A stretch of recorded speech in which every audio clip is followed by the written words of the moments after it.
Good afternoon, everyone, and welcome to the Power to Make Change.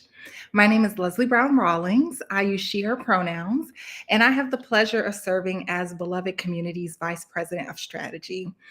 We asked folks to start dropping into the chat or thinking a little bit themselves about what's bringing them joy in this last month of the year. And of course, what's bringing me joy in this final month of our year is being in the space with you today and having the opportunity to share with you some of the largest findings that have emerged from our work championing equity in schools over the past 5 years. It has always been the goal of Beloved Community to not only support leaders in advancing systemic and sustainable equity for their most marginalized community members, but to also leverage our own learnings to contribute to the broader body of knowledge around this work. We're going to talk in just a minute about Beloved's mission and work, but we know deeply that our objective of reaching sustainable regional solutions for racial and economic equity cannot be achieved alone. So it is our great pleasure to share our insights from the past 5 years in support of the work that you, our partners, are also doing every single day. Let's spend a little bit of time talking about how we're going to spend our time today. Next slide. Thank you. Thank you. So many of you are our current partners, collaborators, and co conspirators. And so you're already a part of our kind of little b beloved community. However, our work may be new to some of you, so we will spend just a few minutes giving you a little background and history on our organization. We'll also then dive right into the meat of it and talk about what we've learned. And we'll uplift some findings that have held consistent and true across the multiple schools and communities with whom we worked, as well as recommendations for strategies that have successfully endured in the midst of really a rapidly changing environment. And then we'll wrap up our hour with our deep gratitude for our many partners that have made our work possible. Next slide. During today's webinar, we'll be joined by a few Beloved community leaders. After I ground us a little bit in the history of Beloved, our Senior Director of Data and Analysis, Lauren Young, will share an overview of our methodologies. Our key findings from our Equity in Schools analysis will be presented by Manny Godoy, Associate Director of Equity in Schools, and Carla Malaco, our Senior Research Coordinator. And Rhonda Broussard, our founder and CEO, will present recommendations and gratitude to close us out. We're also joined by our Chief of Staff, Marissa Lieping, and our Chief Operating Officer, Stephanie Taylor, who are providing some behind-the-scenes technical support for our webinar today. Next slide. Beloved Community was founded in 2017 to develop sustainable regional solutions for racial and economic equity. You can read here a bit more about the work that we've established and grown since our inception. The findings and recommendations for our team that our team was going to present today are really primarily born out of partnerships with districts and youth serving organizations through our Equity in Schools programming. However, we have been really intentional to also incorporate insights from our Equity at Work programming in the healthcare, hospitality, and other sectors, because we know that the outcomes for young people are not just driven by their in-school experiences, but rather by the full body of systems that impact their families and communities. This is inherently the work that Beloved Community is deeply committed to championing, building cross-sector coalitions that advance not only equity in schools, but also equity at work and equity in housing, so that the critical systems that touch the lives of young people collectively work towards outcomes in which every child can thrive. We are a pro-Black, pro-queer, and pro-woman led nonprofit. So we know firsthand the ways in which marginalization has real life consequences. And we design our principles and our practices with that in mind. Holding that at the forefront of our mind, we begin every session and we open every space with a moment of silence to honor and center Black lives and Black communities. We know that what we talk about in this space and in our work every day is not just academic jargon or hot topics for our partners to think about and discuss, but these topics of race, systems of oppression and marginalization have real life and death consequences for our Black community. We believe that it is crucial that you continuously interrogate and address the ways that biases, racism, white supremacy, and intersectionality impact your decisions and the ways in which our organizations operate. Consider how you hold space for Black folks' full humanity, joy, anger, contentment, in a world that thrives off anti-Blackness and the attempt to erase Black futures. Consider the ways that you can dismantle anti-Blackness when you see it in action. Consider how you can show up for Black folks, not just so that we can survive, but so that we can also thrive. Hold our hopes and dreams for the future in your hearts. Breathe in the words of Dr. Martin Luther King Jr. as he calls for a divine dissatisfaction with the current state of our nation, and commit to how your dissatisfaction will propel you to action today and every day. We'll take a moment of silence here.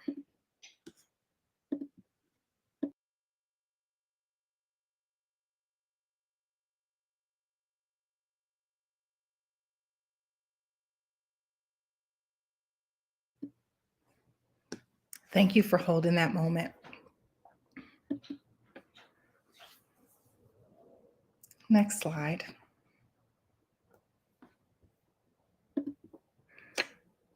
In that same vein, we also hold space for an Indigenous land acknowledgement. New Orleans, where Beloved Community is based, was founded upon an Indigenous place known as Bulbancha, which means the place of other languages in the Choctaw language. This has been a place of trade, cohabitation, and cultural interaction for Indigenous nations for several centuries. We also want to name that in that same moment in space, this has also been a place in which Indigenous and African peoples have been trafficked, enslaved, and discriminated against. We honor those who have fought for justice here and have fought against the process of colonization of these lands and strive to play our part in continuing that fight. Many Indigenous nations dwelled in and regularly visited Bulbancha, including but not limited to the Homa, Biloxi, Chitimacha, Choctaw, Tunica, Atapaka Ishka, Natchez, Washa, and Chawasha Indigenous peoples. These people still live in this area, and Indigenous nations have made a lasting contribution to the area culture. We honor with gratitude the land itself and the people of these Indigenous communities. Next slide. Before I hand off the mic to my fantastic colleague, I want to take just a few brief moments to talk through Beloved's model, as these levers have really undergirded the work that we're here to discuss today. Beloved Community's mission is for regions to demonstrate economic growth and equitable access for all. We support this work through three primary strategies. Our DRIP Center, which stands for Data, Research, Impact, and Policy, leverages both community-led qualitative analysis and inclusive data, quantitative data practices to inform strategies, policies, and behaviors that lead to population-level changes towards equity. Our Awa by Beloved tool suite allows leaders to continually assess, plan, and monitor progress towards their equity commitments at the individual and organizational levels. And our consulting supports provide the strategic capacity building and coaching necessary for leaders to design and implement strategies that advance their equity agenda. To learn more about any of these levers, please feel free to visit our websites or reach out directly to a member of our team. And with that, I will pass the mic over to the fabulous Lauren Young, our Senior Director of Data and Analysis, to talk us through the methodology used in the Power to Make Change. Thanks, Leslie. Hello, everyone. My name is Lauren Young. I'm the Senior Director of Data and Analysis at Beloved Community. I use she, her pronouns. And as Leslie mentioned, I'm going to talk us through a bit of our methodology for the Power to Make Change. So at Beloved, we have a dedicated data, research, impact, and policy arm, also known as our DRIP Center, DRIP. And in this way, our staff includes data and analysis experts, ethnographers, psychologists, anthropologists, sociologists, and other experts. And those folks are experts in a myriad of fields such as positive youth development, behavioral psychology, public health, early childhood education, and a variety of other sectors, including K 12 education, hospitality, and many more. And equally as important as that diverse experience, we also have a breadth and depth of experience across diverse research methods. So at Beloved, our values, our core values are create with abundance, interrogate neutrality, Black Lives Matter, center joy and justice, and people change systems. And it's these values that not only undergird the object of our inquiry or the what we research, but also the manner in which we gather and analyze data. So the how we do our work. And so, in that vein, we design our projects in the spirit of participatory action research. You'll also hear us call this PAR. Also, you'll hear us call this YPAR when we talk about youth participatory action research. And we also believe in the value of mixed methods to lend rigor to our research and data and analysis. And we're constantly trying to innovate and learn about new ways to integrate data and research methods into our toolkit. So, that said, the data that we're going to talk about today that inform the insights highlighted in this report have surfaced from a few different types of data and research collection. Focus groups, semi-structured one-on-one interviews, surveys, Beloved's equity tool suite, which is housed in AWA, and that includes the equity audit and the equity lens map.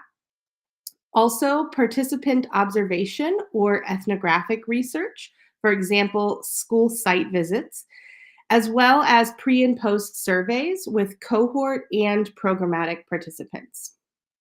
So, by gathering multiple sources of data, we're able to produce a much more nuanced and holistic understanding of whatever it is that we're seeking to learn about, whether it's the impact of Beloved Community's cohort programming on school leadership in the Midwest, whether it's the growth opportunities that diverse by design schools in North America generate, or the role of Beloved trained community researchers in shifting childcare policy in New Orleans.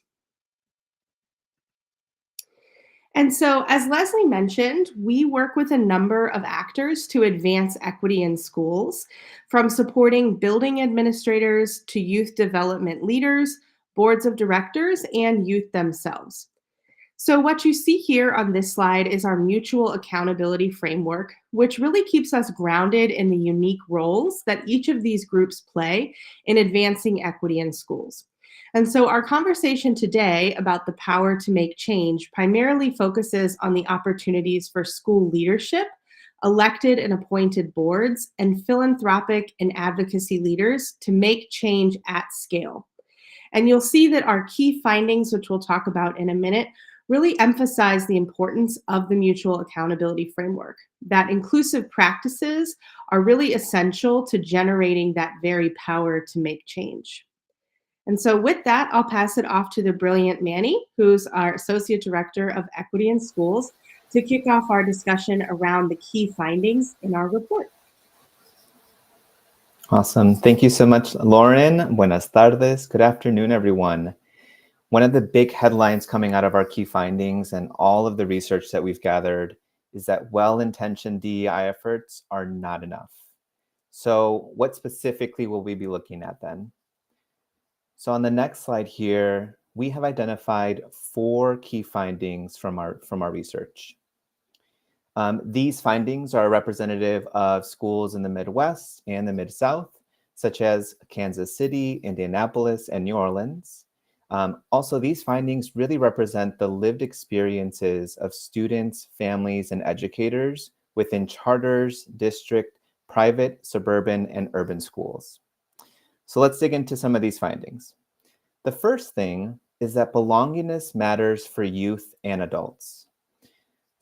When we start off first with youth, in all of our facilitation and coaching conversations with school and district leaders, we constantly remind them that there is an interconnectedness of the concepts of belongingness and shared voice, shared power.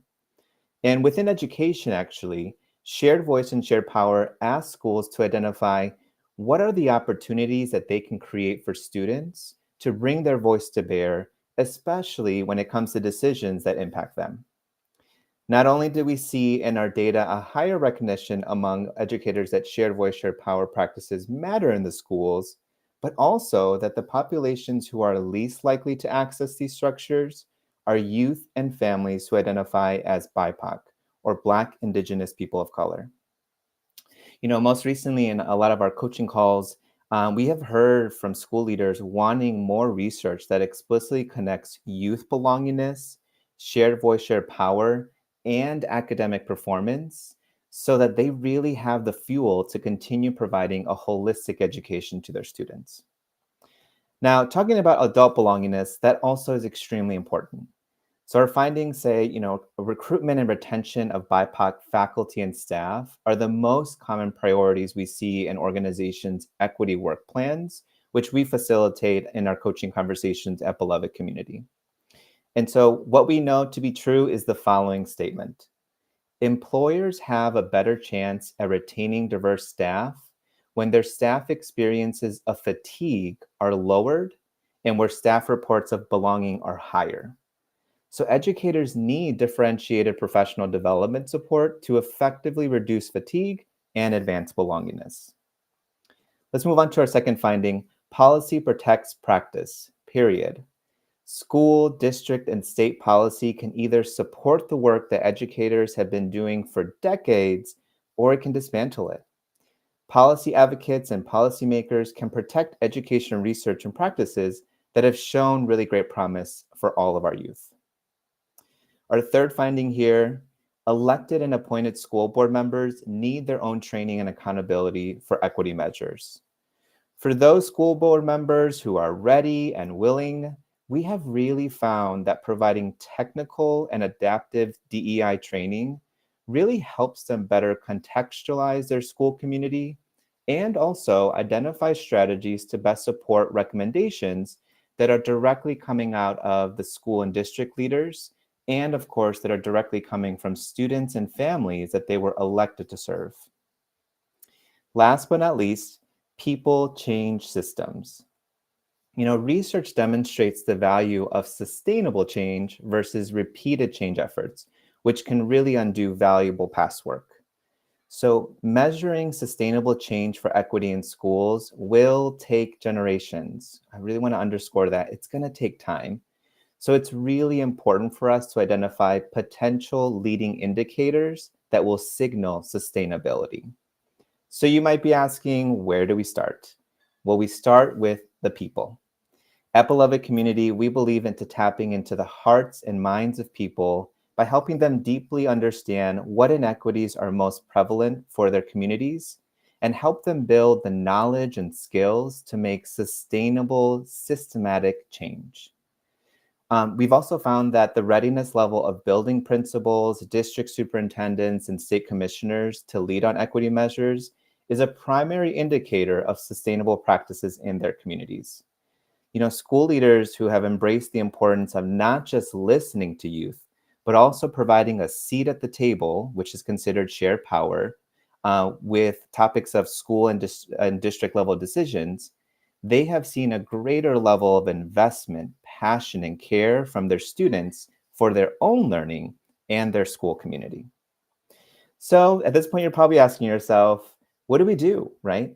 How do these findings apply to Beloved's work with student and community members? And so I'm actually going to pass it over to my colleague, Carla, who will be talking a little bit about our work in our research department. Thanks so much for that introduction, Manny. So at Beloved Research, we really believe that your community has the answers. And that's why at Beloved, we use PAR and YPAR, as Lauren introduced earlier, as tools in our research. So as Lauren described, participatory action research, or PAR, is the process of collaboratively seeking answers to community-informed and community-driven questions in a way that is edifying, that is inclusive, and that is regenerative. So when we think of participatory action research, participatory means that we seek to involve research participants as pivotal collaborators in all stages of the research lifecycle. So we involve participants in research design, in identifying topic areas, creating research instruments, and recruiting participants. To also data gathering and analysis, we train community members in findings dissemination and in co-authorship. And participatory also means that we descend the notions of the expert in research to instead honor the rich experiences, stories, and viewpoints of every person who walks through the door. Now, when we think of participatory action research, when we think of the word action, we mean that any research we pursue and produce must be anchored in a commitment to transformative social change. So this means that we are committed to forms of research dissemination that are relevant and that are legible to a broad audience. And by leveraging PAR and YPAR approaches to research, we involve students and we involve community members as experts in their own educational experience. I'll move to the next slide to describe some of our findings now. So one of the key findings that came out of our research is that it's so important to build it right the first time. Right now, we're not engaging BIPOC youth and families enough in decisions that impact them. And often when we do equip students with the tools to act, we still need to build opportunities for them to leverage those tools in the school community. And so now I'm going to go back to shared voice, shared power, which Manny so expertly described earlier. We have seen that where shared voice, shared power structures do exist, BIPOC youth and families are actually the least likely to access those structures. And so what can schools do in real time? For a school, that might look like leveraging technology to create more inclusive spaces for dialogue and decision making. Schools might host virtual town halls, or they might conduct online surveys and engage through social media. So these digital avenues to engagement offer unique ways to gather a wide range of perspectives, and they can really send a youth in the decision-making process. We've also found that it's so important to create the container and then also provide the platform. So we've seen that when we build the container for young people to practice advocacy, they really want to show up, they really want to create action. A great example of that is our YPAR Academy, which is led by Dr. Brittany Gatewood, and it's an annual 3-week program that's curated for youth ages 14 to 18. And YPAR Academy trains youth to conduct participatory action research to improve their lives, to improve their communities, and to help the institutions intended to serve them. So this summer we had almost 40 youth present their research at a YPAR Academy conference, and young people presented on media, on social media. They investigated community, social identity, they looked into STEM, the environment, and health. So the interest within youth is really there, but school leaders have to be ready to receive the youth to be able to provide that platform for them. I'll shift now to our findings in the NOLA Cares project. So NOLA Cares standing for Creating Access and Resources for Equity. So Black and Latina women, we found that Black and Latina women in education really benefit from a network effect. And when supported to learn and grow together, Black and Latina educators feel more empowered to advocate for their needs. So Beloved's NOLA Cares project has trained 25 early care educators and administrators in participatory action research. And again, these women have the wisdom because early childhood education is their bread and butter. So our PAR researchers have produced research on wealth building, on early childhood literacy, and on mental health among childcare providers. And in that research, we found that the network effect, so learning from and building community with other women with similar backgrounds, has proved to be a big incentive to join and remain active in this research community, despite the barriers they faced. So at Beloved, we've really found that wisdom exists within your community, and the same thing that you might pay external consultants to do, your community actually has those answers already. And so what we're asking with Shared Voice, Shared Power is what does it take to build education systems with young people and community members from the outset, instead of continually and repeatedly redesigning education. So given these findings, I'm going to pass this on to Rhonda now, who will talk about the next steps.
It looks like Rhonda might be having some technical difficulties, so I'll go through some of our recommendations based on this research. So we really found that belonging matters for youth. Inclusion represents a continuum that includes sense of belonging, agency around voicing your concerns, and being empowered to inform or make changes. So here are a few considerations for school leaders to implement shared voice, shared power practices that span that continuum. So firstly, name your intent, your current stage of engagement, and how or when you anticipate reaching the next stage. Also, identify clear opportunities for youth to remain engaged after a particular introductory or training program concludes. So, what should youth be able to do with their new skills or expertise to impact the school community? We also recommend designing programs with action in mind. It's easier for students in the same school or the same program to affect change in that program than it is to expect them all to conduct independent activities in various different settings. And we can move to the next slide for this one, please. So we also think it's important to identify resources and training partners that can help launch shared power practices, such as pedagogy of student voice, participatory budgeting project, and the National Association of Youth Courts. And you can see some of those resources on the screen. Carla. Other things that we would name here also are increasing your use of assessment tools. Oftentimes when we name for organizations, youth-serving organizations and schools that belongingness matters, the first question they have is how can we measure it? And so there are a few tools that are available at no cost or with some fees associated that schools, districts, classroom teachers even can use to assess belonging in their learning environments. Now when we talk about belonging matters for adults, we know that recruitment, hiring, and retention of staff represent the student population remains the highest priority for most schools. Understanding the relationship between adult sense of belonging and staff tenure is critical for long-term education equity. What school administrators can do to help create a community where staff with marginalized identities feel a higher sense of belonging include specifically requiring anti-bias training for everyone involved in the hiring process, requiring that staff identify personally and professionally relevant DEI goals as part of their annual review process, actually then reviewing those individual DEI goals and related performance with staff annually, and then developing and supporting affinity-based spaces for BIPOC staff and staff with other marginalized identities. We found that most educators had a high level of self-awareness about bias and discrimination. The biggest learning need, however, was on how to interrupt bias and discrimination when it's happening. Schools need to move on from learning about implicit bias to engaging in practice-based simulations where adults get coaching on how to make changes in real time. Another opportunity is to develop inclusive data collection and analysis practices. Data doesn't just tell you if you're, quote, reaching equity, but it can help you understand the relationship between student belonging and achievement, as well as retention of faculty as a function of belonging. And then you can start to triangulate those initiatives with your resource allocations. Finally, if you run professional programs for building principals, district superintendents, CEOs, or state commissioners, you should be thinking about these questions as well. These leaders need time, resources, and support to process anti-CRT and anti-LGBT pressure and proposed legislation. Make intentional space in your programming for them to discuss the pushback they're facing. Plan a course of action with peers and identify community advocacy resources that are available to educate different constituencies. These leaders need a safe space to discuss their needs and understand the ecosystem of support available to them. Consider resources from organizations like Campaign for Our Shared Future, National Council for the Social Studies, and Leading Now. And in our final set of recommendations, we look at what funders and advocacy organizations can do. Philanthropic foundations have supported the advancement of equity and inclusion in schools in myriad ways, including direct services to education leaders, strategic communications, and policy advocacy. In addition to these efforts, funders and advocacy organizations are uniquely positioned to support broader action. One, equity transformation training for elected and appointed school board members and State Board of Education leaders is a need. Organizations who might be able to help include the Council of Chief State School Officers, school board partners, education board partners, Latino Board Fellowship, Chiefs for Change, to name a few. Investments in these opportunities and in equity transformation for these leaders is something that will have broad sweeping impact for their entire state or district. We can also support a pipeline of progressive candidates for local elections. Between uncontested seats in local elections, the dearth of women or mothers who run for election, and the rise in extremist groups like Moms for Liberty, local and state school boards are experiencing hostile takeovers. Support and prepare progressive candidates for elected positions up and down the ballot. Organizations that you could partner with here include the Vote Mama Foundation, Leaders of Color, LGBTQ plus Victory Fund, Leadership for Educational Equity, Run for Something, Monson Fellowship, Sister District, and Moms for Liberation. Another area that comes under threat is emerging research. So emerging research on the impact of belonging and culturally edifying practices in education outcomes can also be banned in states with strong anti-CRT policies. These policies threaten the capacity of higher education scholars, particularly at public universities, to conduct independent research about education equity. To learn more about the ways that scholars in higher education institutions are currently researching education equity, look at the work of scholars like DeLeon Gray, Sapna Cherian, Yasmin Irizarry, Kalina Cortez, and Stephanie Freiberg. And finally, we need to understand the opportunities that we have to pursue public law litigation and what it means to support both schools, youth-serving nonprofits, education equity organizations, districts, and state departments who are intending to fight the legislation that is currently being proposed in their states. These organizations will need targeted financial resources to carry on the work of a named plaintiff or to participate in a legal defense fund. So consider how your policy advocacy funding can support funds for litigation support with organizations like Democracy Forward or any of your local ACLU state affiliates.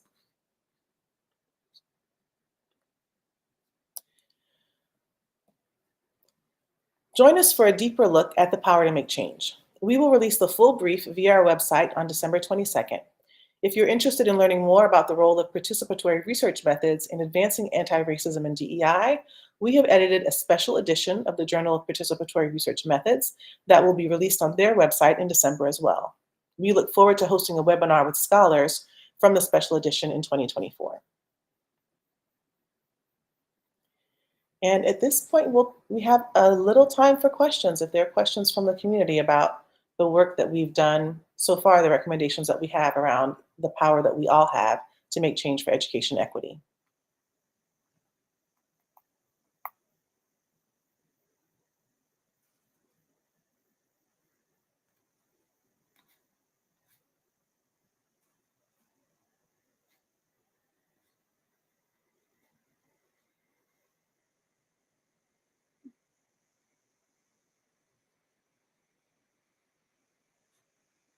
Now, is this our beloved community on? Because this is very quiet for a Q&A session.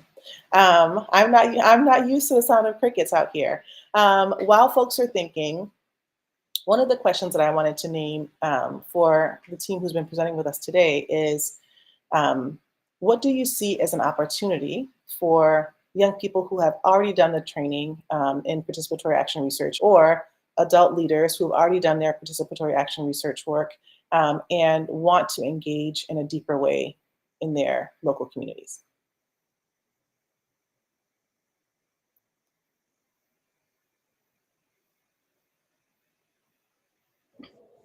Yeah, I'm going to hop in and say one of the things that I give a lot of thought to is what are the ways in which young people in particular, but really folks who are doing this work who come with any set of marginalized identities, are able to expand it and be met with traditional power holders that are willing to cede power to the wisdom and expertise of these participatory action researchers. With the young people that we work with, they are most commonly thinking about what it looks like to take their voice and their insights that they are getting from their community into their school spaces, but also into citywide legislation conversations.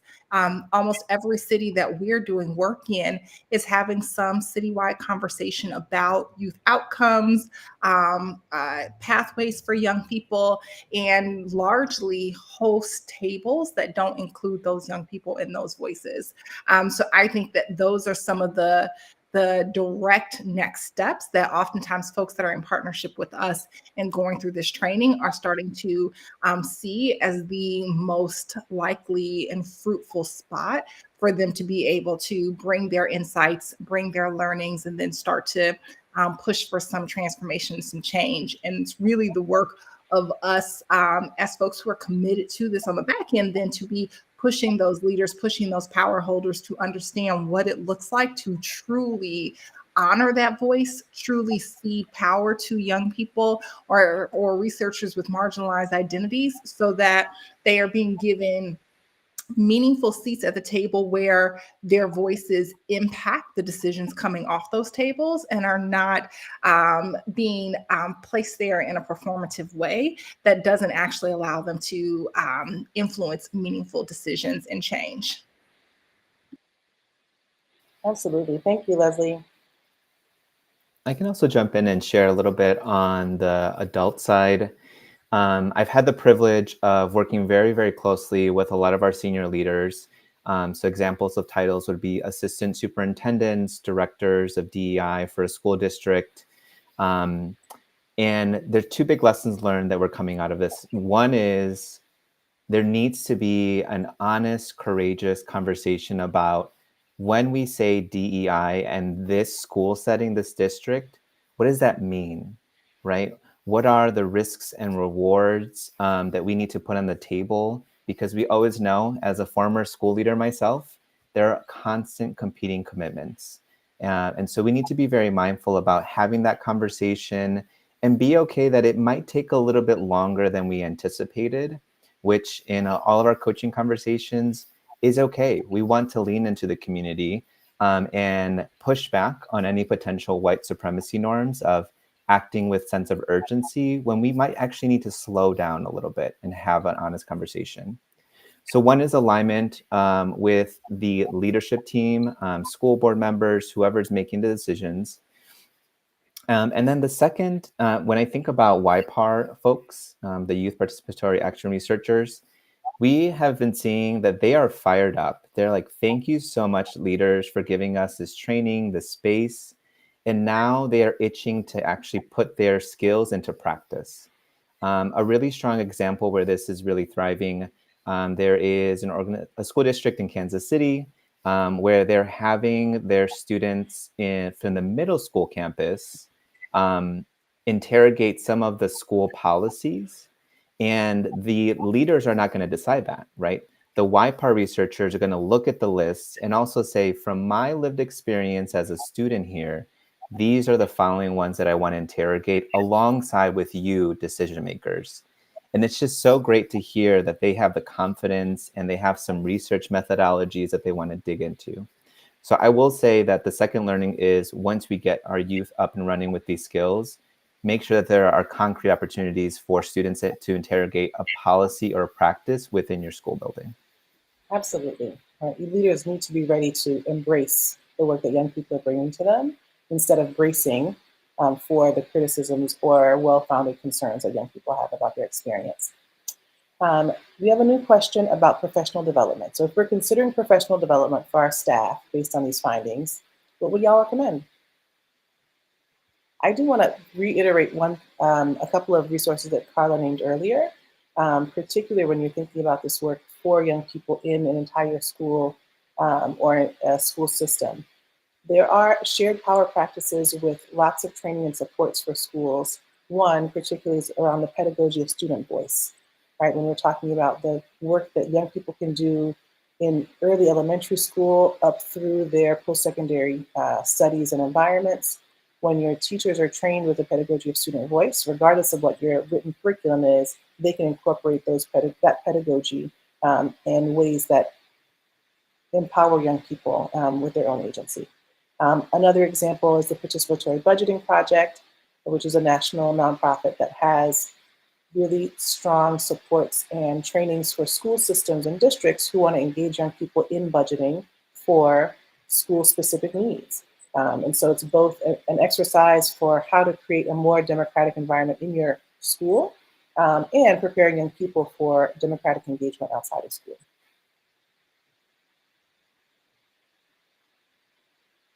Oh, this looks like some love. This is great information as we are focused on staff retention and its relationship to our DEI work. We are training staff on creating culturally responsive classrooms, and the retention of those, both for our staff, it sounds like, and for teachers and for students, really matters. Absolutely.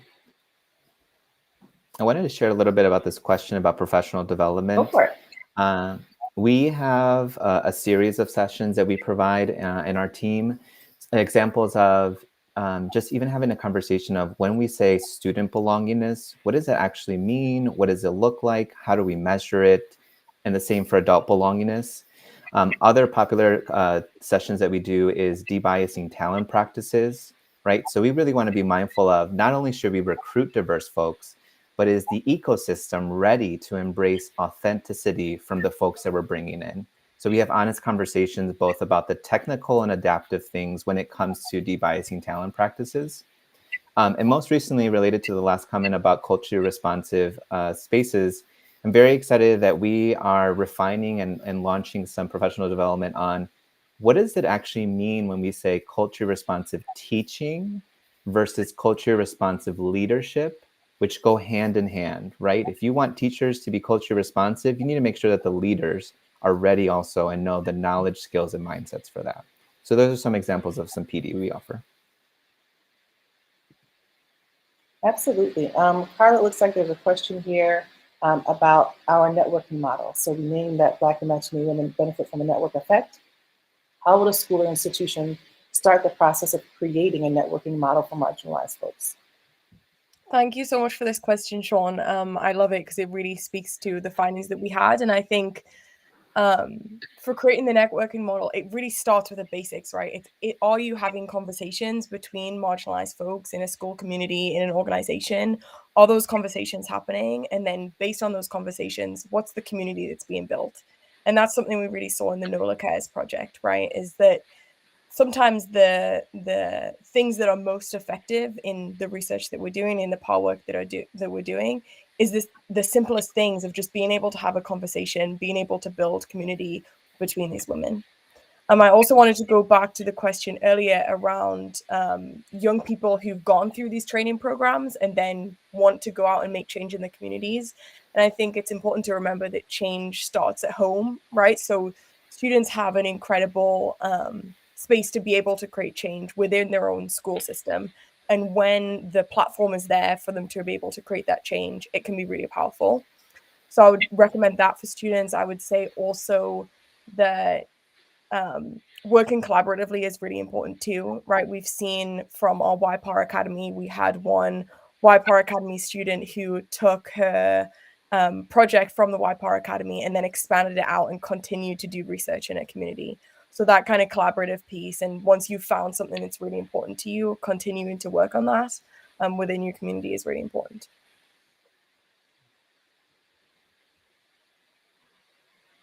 Ooh, thank you, thank you. Okay, I love this overview of the work and the recommendations shared.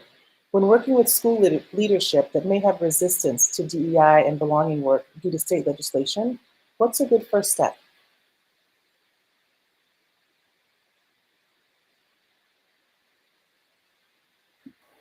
One thing that I'll just name that we often talk about with a number of our leaders is really the core role that belonging plays in student success and in student outcomes, right? So oftentimes when folks might come into their first conversations with us, they tend to think of belonging as kind of a little side flavor, a little something that is a nice to have, but they really are thinking intentionally about, like, if I'm focused on my student outcomes, how much of my time can I take away to focus on a little bit of belonging? We spent some time talking about, like, the hierarchy of needs and just how critical getting to a sense of deep belonging is in self-actualization and in young people being able to thrive and achieve their best possible outcomes. And so oftentimes leaders who are facing some broader resistance to this kind of DEI belonging work, either at the state level or even at the district level, will start with really anchoring on, if what we are deeply committed to is student success and student outcomes, we are not going to get to that if every student does not feel whole and seen in our buildings. And they really start focusing on, what are these core indicators that every student is welcome here, that every student is seen and reflected here, and then how do we make sure that we are sending those messages in every aspect of our work, whether that is in our communications with families, in our curriculum, in our teacher population, in our pedagogy, in our classroom management, et cetera, as the driver of clear indicators that students are welcome.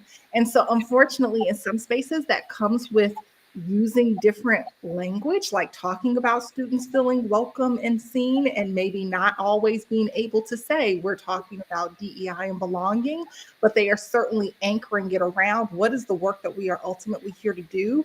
And if it is to make sure that every child learns and thrives, then we know that's not going to be possible if they don't feel like this is their home. Thanks, Leslie. I would also say, too, if you are looking at this from an individual school perspective, sit down and have a conversation with your district leadership team. We definitely hear from districts around the country, even districts who are operating in more hostile states, where the district is providing a political cover for school leaders and classroom teachers to still do this work as boldly as possible. So if you don't know what the position of your district leadership is, I would start there with an opportunity to get some of that political cover. One more question. I had conversations this week with individuals that caused me to think about the work that we do related to culture of care, belongingness, DEI, and that it's seen by some of our stakeholders as being too, quote, soft. It makes me wonder about what research to share with those stakeholders to show how this connects to retention, et cetera. And particularly here, we're thinking about research for compelling board members. I think this goes back to what Leslie was talking about just before around student success. Also, someone mentioned, I think in the chat earlier, around staff retention, like these things that are considered maybe by some as too soft have very real very real impact in the school community, in the student community. And so it's about connecting those things. Yeah, and we definitely have, hi Trisha, by the way, we definitely have that we have collected that talks about the connection between belongingness, but also, this work overall, and not just student retention, but other student outcomes as well. And I remember last year around this time, Manny and I were working on a project where we talked through what some of that research is that is most effective in making the point really clear. And also we have partners in other organizations that have a body of research in their own work that make that really clear as well. So we'd be happy to share that with you, Trisha. And I think it is, it's thinking about where you can infuse that messaging in the spaces where you already are with those shared interest partners that are questioning that or doubting that. So is it the PTO? Is it the board? Where is that coming from? Where do you have FaceTime with those folks? And how can you infuse that messaging again and again? Because the folks in those groups rotate and shift over time. And it takes a lot of time for folks who feel a resistance or doubt it to internalize the why behind the work sometimes. So we'd be happy to share that with you. Oh, before we get to this last question, I would also add another resource. We mentioned earlier school board partners and education board partners as a resource for our appointed board members and elected board members, where they can get their own training in a space that's just for school board members on how they can support this work and what it looks like to learn from their peers in schools and districts around the country. Does Beloved only do this work with schools? When able to work in the community with the workforce and housing also? Ooh, that's a great question, Charity. I see Leslie leaning in. She wants a question. Go for it. Well, I can hop in here and say, for us, it is a both and question. And Rhonda knows I love a good both and. We do not only work with schools when the workforce and housing components are there in position to be in conversation with us as well. Oftentimes we will start a conversation working with the school in a community, and then opportunities to be connected to and pull in those workforce and housing pieces emerge from that initial relationship. So we don't hold that as a prerequisite to start doing equity in schools work within districts or school partners within our community. However, we know that for Beloved, our theory of action is around getting to this space of cross-sector commitment towards common goals and outcomes around equity for our most marginalized community members. So we are always looking for ways to engage in a conversation with and pull our workforce and our housing partners into the discussion, because we know that these things all touch the lives of a little person, right? What good does it matter if we have the most equitable and inclusive curriculum in a classroom if babies are anxious because they don't have access to stable housing, or if they are not having all their needs met because their parents are not being paid a living wage? Each one of those things matters just as much in whether or not that young person is going to be able to grow up and thrive. And so we know that ultimately, in order to get to a place where they're able to live their fullest lives, we are going to have to get communities and regions having those shared and collaborative conversations. Thank you, Leslie. Thanks, Lauren and Manny and Carla, for joining us today on the webinar. I wanted to offer some final words of gratitude before we all log off today. The power to make change was made possible by a collaboration of our entire Beloved community team and alumni, specifically Dr. Nicole Caridad-Ralston, Dr. Brittany Gatewood, Dr. Nana Odom, Manny Godoy, who's on the call today, along with Carla Malaco, Lauren Young, Leslie Brown-Rawlings, and Cassandra Solis and Dr. Faith Karras. Our research has been powered by our Equity in Schools partners in New Orleans, Indianapolis, and Kansas City, and we're grateful to them for allowing us to accompany them on their equity journey, as well as our Diverse by Design research study participants, our expert advisories, and primary investigators at Giroux Consulting Cooperative. Finally, since 2019, Beloved Community has received grants from a variety of education funders and partners who have supported our work about our wonderings about equity in schools. Those include the W.K. Kellogg Foundation, Walton Family Foundation, Ewing Marion Kaufman Foundation, Chan Zuckerberg Initiative, Bill and Melinda Gates Foundation, and New Schools Venture Fund. Thank you all for joining us today, and we look forward to talking with you more. Take care. If you're interested in learning more about Beloved tools and services, please visit us at wearebeloved.org or email our team at info@wearebeloved.org.